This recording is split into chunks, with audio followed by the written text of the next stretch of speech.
Assalamualaikum warahmatullahi wabarakatuh. Syukur Alhamdulillah. EM, FAA, penghasilan FAA serta plan booster. Dan yang terakhir kita sempurnakan lah seluruh jenis penghasilan baja ni. Bagi EM kita panggil EM6 lah. EM6, EM4 kita aktif campur dengan FA dan kita campur boost fertilizer. Kita panggil EM6. Jadi yang terakhir yang kita nak buat adalah Plant Treatment Biobacter Microhazard, PTBM, Plant Treatment Biobacter Microhazard. Okay, insyaAllah setelah 5 hari 4 ataupun 5 hari nak masuk 5 hari, kita lihat perkembangan kita punya Microhazard kita semakin bagus lah. Trichoderma Harzianum, perkembangan dia baik lah, cantik kan. Kita tengok bila ada oksigen ni,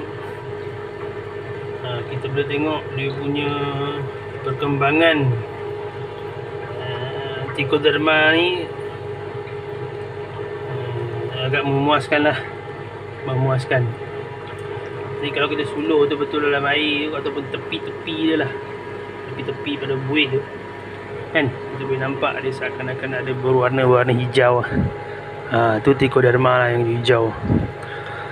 Cuma kita campur molasses tu yang agak sukar sikit lah, kita nampak warna kehijauan dia. Sebab molasses ni dia kategori biologi, biologi untuk soil doctor. Dia memang baik untuk tanah. Dia dapat menyuburkan balik tanah tanpa kita buat gembur tanah. Kita tak perlu buat gembur tanah. Dengan ada molasses ni tadi, dia dapat suburkan tanah. Okey. Jadi baru 5 hari kita tengok perkembangan Plant Treatment Biobacter Microhazard ni semakin baik lah.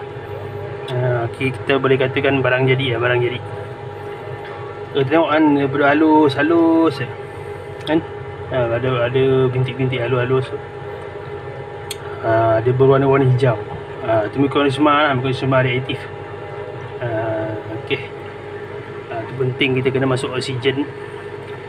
Jadi kita masuk oksigen ni bukan oksigen biasa-biasa lah. Oksigen yang kita masuk ni, dia dalam dia terkandung potassium humate. Udara yang masuk dalam dia ada terkandung potassium humate. Daripada pump dia masuk bagi ke potassium humate. Potassium humate baru masuk dekat dalam ni. Tujuan dia untuk menaikkan oksidan, kandungan oksidan ke dalam baju tadi, penghasilan baju organik.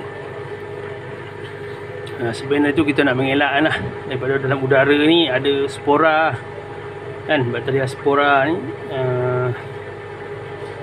masuk ke dalam tank yang tadi ni, mengganggu perkembangan Trichoderma. Itu kita tak potassium humate lah, sebab potassium humate ni dapat menghalang daripada bakteria spora ni masuk daripada sumber pam udara tadi. Okey, insyaAllah kita lihat perkembangan dia agak baik. InsyaAllah. Tapi due date dia kita 12 hari bulan.